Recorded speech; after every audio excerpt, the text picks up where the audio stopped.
It started with a siren. Not the kind you hear in the distance and dismiss, but the kind that punches into your chest, hijacks your breath, and makes your heart hammer before your brain even understands why. It tore through our quiet Saturday morning, slicing the stillness like a blade. I was in the kitchen, cutting fruit into tiny cubes, Lily's favorite, and the breeze from the open window brought with it the softest sound in the world, her laughter. It floated up like sunlight, pure and full of joy, the kind of sound that wraps itself around your bones and makes everything feel whole. She was outside on the front lawn, her green world crawling in wide, unsteady loops, her arms working overtime while her legs dragged behind like reluctant passengers. To the world it might have looked strange. To me it was beautiful. It was freedom. You see, Lily's legs don't work like most kids. She has cerebral palsy, a form that limits her lower body movement. But her arms are strong, her will, unstoppable. Every inch she moved was hard-won, each scoot forward a tiny miracle stitched together with grit and giggles. She had named it her green world, because that lawn was her kingdom. The grass tickled her palms, the sun painted her cheeks with warmth, and the butterflies that danced just above her reach were, to her, tiny companions in a grand adventure. She didn't want toys. She didn't need screens. All she craved was that patch of grass and the sky above it.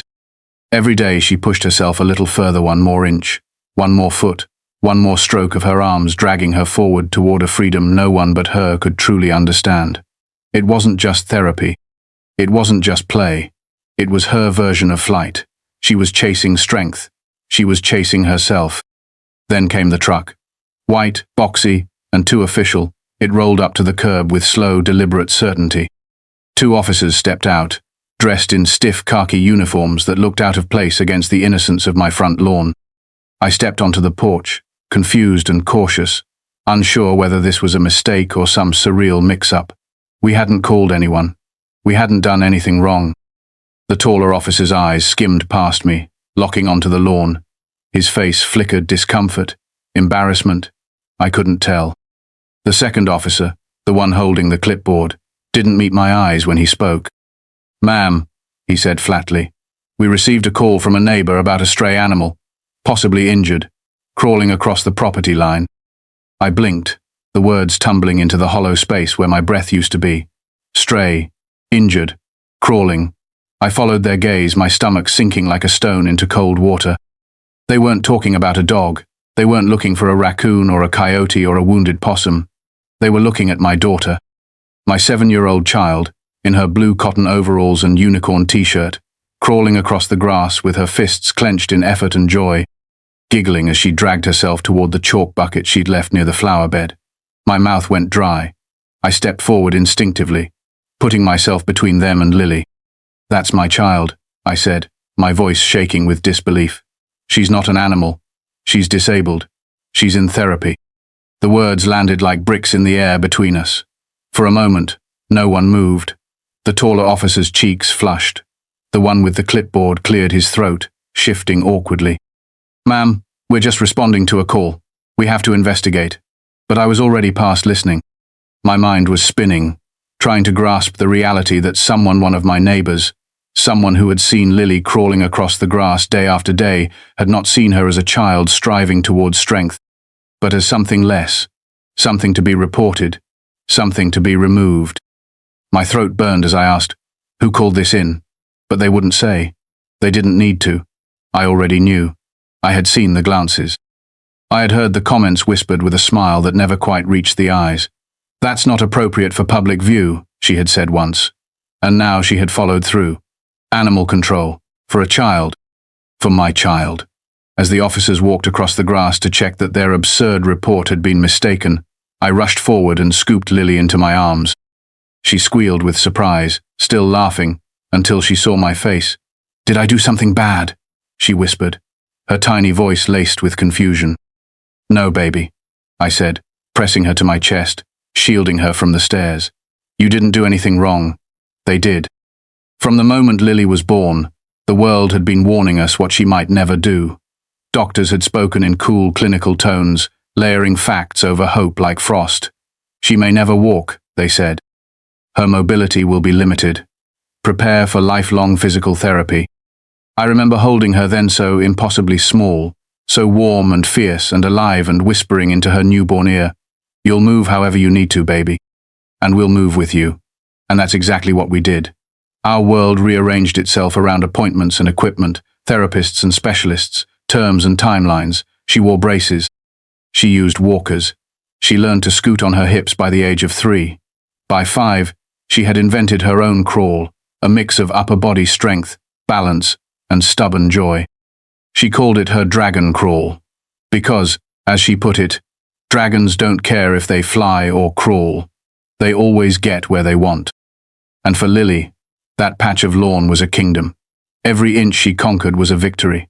Every drop of sweat earned her pride. Her therapists celebrated her progress.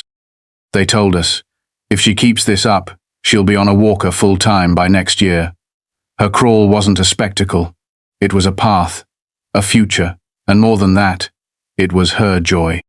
When she collapsed into the grass, panting and flushed with triumph, she wasn't thinking about how she looked.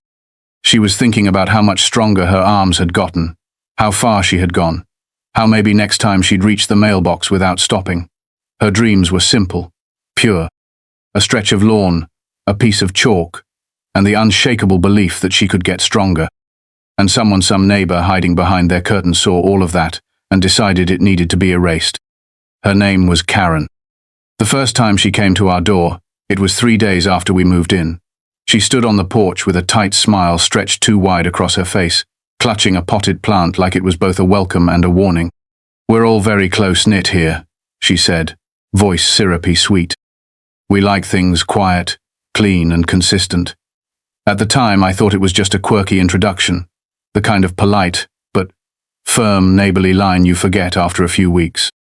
But something in her gaze lingered, scanning past me into the house, pausing too long in every room her eyes could reach. She didn't ask about our move, or if we needed anything. Instead, she said almost offhandedly, "I saw your daughter the other day, outside, crawling." She said it like she was mentioning vermin, like she had caught sight of something invasive on the edge of her lawn. I nodded, trying to stay composed. "Yes, that's Lily. She has cerebral palsy. Crawling is part of her therapy." Her smile didn't falter, but it didn't soften either. "Yes. Well, I just wasn't sure. We get a lot of foot traffic on this block, and with other children playing, safety and cleanliness are always top of mind." That was her concern, cleanliness, not Lily's progress, not her therapy, not her right to be a child, just the idea that Lily, crawling on the lawn, might make someone else uncomfortable. I told myself it was ignorance, that maybe she just didn't understand, but that illusion shattered quickly. Subtle things began to change. Karen didn't wave when she passed our home. Instead, she observed, clipboard in hand, sunglasses perched high, standing too still as if trying to look casual while inspecting our lives. Then came the notes, folded and tucked into our mailbox. Not handwritten, never personal, always typed, always formal. One about recommended standards for lawn appearance, another about approved outdoor activities in shared view spaces. None of them named Lily, but all of them pointed in her direction. At first I dismissed it. We weren't violating any rules. We weren't doing anything wrong. Lily had every right to be outside, enjoying her front yard just like any other child. But the weight of it began to press on me. I found myself scanning the lawn before letting her out, mentally calculating how long she'd be out there, how visible she'd be. I started timing her play. I started avoiding late afternoons when people were coming home from work, and every time I caught myself thinking that way, I felt sick. Because the message was getting through not just to me, but to the rhythm of our lives. But Lily didn't notice. Not yet. To her, the lawn was still magic. The sidewalk was still a canvas. Her body was still something to be celebrated, not hidden. She crawled like she had wings, like the grass was her sky and her arms were her compass. When she giggled, it echoed off the houses, unfiltered and unafraid. "Look at me," she'd shout, chest puffed with pride. "I'm faster than the wind today." She believed in herself with the full force of a child who hasn't yet been taught to doubt. And I watched her, heart full and breaking at once, wondering how long I could protect that spirit from people like Karen. But Karen wasn't satisfied with notes. She needed control. One afternoon, as Lily and I sat on the porch tracing stars in chalk, Karen stopped at the edge of our yard. She tapped the clipboard against her palm and said, "You know, the HOA has certain expectations for how lawn spaces are used. We want to keep things respectful." I stared at her. "Respectful?" I asked, not sure I'd heard right. She nodded as if explaining something to a slow student. "This isn't a daycare. It's a residential community." That phrase hit harder than any shout ever could. Calm. Measured. Weaponized. I replied, "My daughter isn't loitering. She's not a spectacle. She's living. She's playing. She's working hard." Karen's response, a shrug. "Of course. But if one child starts crawling around, what's to stop others from doing the same?" That's when I knew. This wasn't about rules. It wasn't about safety. It wasn't even about the HOA. This was about power. About keeping Lily out of sight so Karen didn't have to expand her idea of normal. She didn't see a brave, determined girl chasing milestones. She saw a disruption, something that didn't fit her curated image of a neighborhood. And instead of learning, instead of adjusting, she chose to shrink the world around Lily until it could no longer hold her joy. But I didn't want to fight. Not then. Not yet. I still believed that reason could win. I still believed that people like Karen could be educated, redirected, softened. So I smiled. I nodded. I said, "She has a right to be outside." Karen gave a saccharine smile of her own and whispered, "That's not how we do things here." And from there, everything changed. The looks began first. Neighbors with coffee mugs lingering on their porches just a little too long.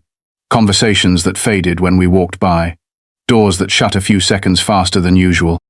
I wanted to believe it was in my head, that maybe I was being paranoid, that Karen's hostility hadn't spread. But then the letters started, printed on plain paper, anonymous, slipped into our mailbox. "Please be advised. Continued crawling may result in unintended lawn damage. Residents are reminded that unsupervised children should remain within fenced boundaries. HOA policy discourages behaviors that mimic pets in communal view." That last one hit like a punch. Pets. That was the lens through which they saw Lily. Not as a child, not as a person, but as something animalistic, something to be controlled, contained, erased. The worst part wasn't the content. It was the silence behind it. No names, no signatures, no ownership. Just a community whispering behind curtains, trading complicity for comfort. Until one afternoon, a neighbor someone I barely knew stopped me on the sidewalk. He glanced around like he was passing state secrets and muttered, "You should keep an eye out. There's been talk. Karen's not happy with your yard activity. She says it's unsanitary." I asked what he meant, heart already sinking. He looked away and said, "She brought it up at meetings. Says others agree. She's escalating it." I tried to shield Lily from all of it. I smiled as she played. I kept her routine as normal as possible. But every time she crawled, I felt this spotlight burning into our yard, this tightening in my chest that made joy feel like rebellion. Lily noticed too. One day she stopped halfway to her chalk bucket and asked, "Why don't the neighbors wave anymore?" I lied. I said maybe they were busy. But that night, I cried, because the lie came too easily. Because I didn't know how to explain to my daughter that her existence made people uncomfortable. Then came the official letters, this time with letterheads, this time with signatures. The first cited us for excessive wear on turf and visible staining in common view. My jaw clenched. Visible staining? From a child in soft leggings crawling on grass? Was she supposed to float? The next letter was worse. It referred to unauthorized use of front lawn spaces for activities resembling animal play. I felt something inside me snap. They weren't even pretending anymore. They had taken Karen's hateful whispers and turned them into policy. I filed an appeal. I attached medical documents. I sent letters from Lily's therapist. I explained. I begged. And I waited. No one responded. And still we tried to hold on to normal. One quiet Monday, Lily created a chalk mural across the sidewalk. Hearts. Stars. Her name written in wide, proud letters. Lily's lawn. She crawled for over an hour, painting with her fingers, sweating with effort, grinning through the work. That night, she asked me to take pictures. "Let's hang them in my room," she said. But the next morning, it was gone. Scrubbed clean. Not by rain, not by time, by someone's hand. And taped to our mailbox was a note, short and cruel. "The lawn is not a daycare." I didn't cry. I couldn't. I was too hollow to feel anything. I helped Lily inside, helped her change. And when she asked why her drawing disappeared, I told her the chalk must have faded. She didn't question me. She just nodded. And then, for the first time since we moved in, she didn't ask to go outside again. Her little hands stayed curled in her lap. Her eyes drifted to the floor. The damage wasn't on the grass. It was inside her now. And for the first time, I realized something terrible. Karen wasn't just targeting us. She was winning. It was supposed to be a celebration. One of those rare spring afternoons where the sun doesn't just warm your skin, it wraps itself around your soul. The sky was a clear sheet of blue, the breeze playful and soft. Lily had just finished a stellar week of therapy. Her crawl was smoother, more coordinated. Her collapses had grown fewer. And for the first time she'd managed to push herself up to a kneeling position for nearly 30 seconds. Her reward was exactly what she always asked for: grass time. I set a small blanket near the edge of the lawn and laid out her favorite bucket of chalk. She was buzzing with joy, inching forward on her elbows and palms, legs dragging lightly behind, her breath coming fast but happy. She paused every few feet to draw something: a star, a flower, a misshapen sun with an enormous smile.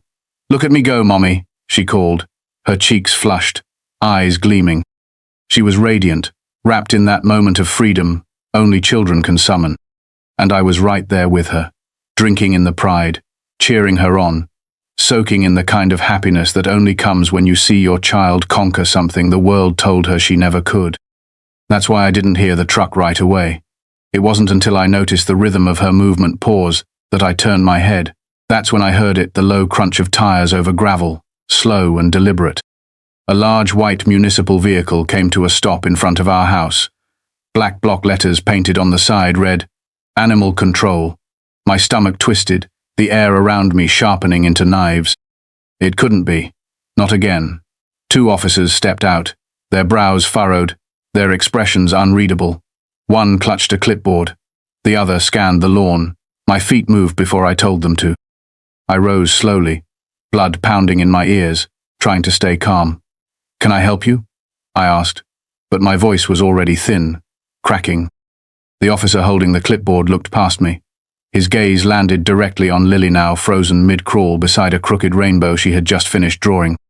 "We received a report," he said, "about a stray animal, possibly injured, crawling through the yard." I stared at him, unblinking, unable to believe that I was hearing the same words again, this time with even less effort to pretend it was a mistake. Slowly, I turned my head to look at Lily. She was maybe 6 feet away, staring up at the officers with wide, curious eyes. Her therapy gloves were stained with chalk. Her shirt was riding up in the back, revealing soft skin smeared with grass. Her little body, trembling with exertion, was frozen mid-triumph. And these strangers sent by someone who lived no more than 100 feet from use were looking at her like she was something that needed to be caught and removed. "That's my child," I said, and I meant every syllable. "She's disabled. She has cerebral palsy. She crawls for therapy, for fun. She is not a stray animal." The clipboard officer faltered. The other one's face changed, his posture shifting into discomfort, then regret. "Ma'am," he said softly now, "we're required to follow up on every call." He read from the report. Caller described a small creature, crawling low to the ground, possibly diseased, possibly neglected. That word disease knocked the breath out of me. Neglected. It wasn't just cruel anymore. It was venom. I stepped past them, scooped Lily into my arms, and held her like a shield against the ugliness that had finally stepped into the daylight. Her hands curled into my shoulders, her body rigid. "Mommy," she whispered. "What's happening?" I couldn't answer. I kissed her head and turned back to them. "Does she look like a disease to you?" I asked. "Does her body make you nervous?" They didn't respond. The officers stood silently as neighbors peeked from their windows, some even stepping onto porches, watching as if this were a spectacle. For 10 more minutes, the truck idled outside our home. 10 minutes of red and blue lights washing over our windows. 10 minutes of humiliation. But what the person who called didn't realize, what Karen didn't understand, was that something inside me had shifted. This wasn't going to be another letter, another email, another ignored appeal. I was done being quiet. That night, I filed formal reports. I submitted public records requests. I documented everything, the timestamps, the transcripts, the visit. I uploaded a photo of Lily's rainbow beside her gloves and wrote one sentence. Today, someone called animal control on my daughter because she was crawling in the grass. No long explanation, no hashtags, just the truth. And the world saw it. Within hours, friends and strangers alike began sharing the post. Comments flooded in, parents, therapists, teachers, advocates, all expressing the same disbelief, the same rage, the same heartbreak. By the next morning, the post had gone viral. 500,000 views, then 5 million. Disability rights groups picked it up. Pediatric specialists called it state-sanctioned ableism. Teachers wrote stories about students who crawled for therapy and joy. The story struck a nerve that cut far deeper than our front lawn. Journalists reached out. National news stations ran the headline. Animal control called on disabled child. Lily, the child Karen tried to erase, had become a symbol not of pity, but of power. Her story wasn't about one angry neighbor. It was about every child who's been told they don't belong. About every parent who's been asked to hide their child's difference in the name of neighborhood decorum. And through it all, something incredible happened. Lily began to smile again. When I showed her the messages, millions of strangers cheering her on, she reached out and touched the screen, her finger trembling but confident. They like my crawling? She asked, the question soft as air. I laughed through the tears. They love your crawling, baby. They think you're a superhero. And in that moment, she believed it too. The shame that had started to take root was burned away by something brighter. Pride. She chose a photo of herself for her first TV. Interviewums spread wide like wings, hair messy from the wind, the chalk rainbow behind her like a trail of fire. But that was just the beginning. As the story spiraled outward, more people began speaking up. Other families in HOA-run communities shared stories of their own. Ramps deemed unsightly, therapy tools banned from view, autistic children labeled disruptive, parents fined for having toys in their front yards. We had cracked open something deeper, a culture of quiet cruelty, rules used as walls, control disguised as civility. And then came the leak. No one knows who did it. Maybe a board member, maybe a whistleblower, maybe someone who had finally seen enough. But within days of our story hitting national media, a batch of internal HOA emails hit the internet. Dated just 3 days before the animal control call, the subject line read, "Ongoing nuisance lawn incident. The body was worse. The child continues to crawl across the yard like an animal," Karen wrote. "Neighbors are complaining. This reflects poorly on the community. If the family refuses to comply, perhaps appropriate authorities should be contacted." The words hit like lightning. Public disturbance, unsanitary behavior, subhuman. That last word, underlined in red in the leaked file, ignited an outrage no HOA policy could contain. Civil rights attorneys called it ammunition. Advocates called it hate speech. And the public? They turned Karen's name into a rallying cry for everything broken about this system. Petitions circled. Her own HOA community voted unanimously to remove her from the board. And it wasn't symbolic. Parents at the local school requested she be banned from volunteering. Local businesses hung signs that read, "Crawling is brave. All are welcome here." For years, Karen had watched from behind her blinds, holding her clipboard like a crown. Now, those blinds stayed shut for a different reason. But while the system crumbled, Lily rose. One quiet Sunday morning, she returned to the lawn where it all began. Her walker steadied her legs. Her fingers gripped the handles, knuckles white with effort. Her breathing was fast, but she didn't falter. She pushed up wobbly, uncertain, but she stood. Not just physically, but spiritually. This wasn't about motor skills anymore.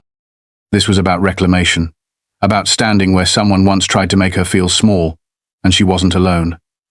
Around her, the sidewalk bloomed with chalk messages from the neighborhood. "You are brave. We love you, Lily. Crawl, walk, fly. The same community that once turned its back now stood beside her in tears. The new HOA board passed the Lily Amendmenta set of policy changes guaranteeing the protection of visible therapy activities and banning discriminatory enforcement of community standards. They installed a wooden plaque near our yard that read, "This is Lily's lawn. Crawling is courage." Schools reached out asking for inclusion speakers. Disability rights non-profits featured her in national campaigns. One morning, a package arrived, a set of pink therapy gloves, and a photo of a girl halfway across the country, crawling on her own lawn, her smile wide with confidence. The note inside read, "Because of Lily, my daughter's not afraid anymore." But the greatest transformation didn't come from the outside world. It came from Lily herself. The shame Karen tried to plant never rooted. The silence she tried to force never took hold. One day, Lily looked at me with a sparkle in her eyes and said, "Remember when they called me a dog?" I froze, unsure what to say. Then she grinned, that crooked grin that always means she's about to surprise me. "That's silly," she said. "Dogs are awesome, but I'm a dragon, and dragons stand." And she did, and she does. And now, when she crawls, it's not because she has to, it's because she chooses to, because that grass belongs to her. Because this world, messy and loud and unfair as it may be, is hers to move through however she damn well pleases. No HOA, no clipboard, no neighbor with a fake smile will ever take that from her again. If you feel something burning in your chest right now, good. That means you're still capable of outrage, that your heart still beats for justice, that you understand what some people never will. Community is not about control, it's about care, it's about compassion, it's about making space for the dragons. And if you've ever been told you don't belong, remember this: crawling is not weakness, crawling is defiance, crawling is courage, and sometimes crawling is how you rise.